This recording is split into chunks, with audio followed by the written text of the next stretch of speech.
আজকের এই মঞ্চে উপবিষ্ট সকল সদস্যবৃন্দ, সকলকে আমি ধন্যবাদ জ্ঞাপন করি। আল্লাহ পাক রব্বুল আলামিন, আমরা আজকে এখানে মহান আল্লাহ পাক আমাদের এখানে যা আশা ভরসা এবং কিছু দিনের আলোচনা করার জন্য যিনি পরাক্রমশালী,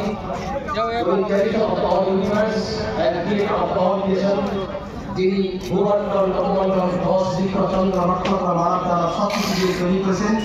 সেই মহান স্রষ্টা, মহান সৃষ্টিকর্তা, পরাক্রমশালী স্রষ্টা, যিনি আপনাকে আমাকে নিজের ব্যক্তিগত পার্সোনাল গ্রাম গাছ পরিহার করে এই ভীষণ ঠান্ডার মাঝে আধুনিকতার যুগে মডার্ন এজে মাটির বিছানায় বসার যে আল্লাহ পাক তৌফিক দিয়েছেন, এবং আমরা মহান আল্লাহ পাক রব্বুল আলামিনকে রাজি খুশি করার জন্য নিজের ঘর বাড়িকে ছেড়ে আজকে এখানে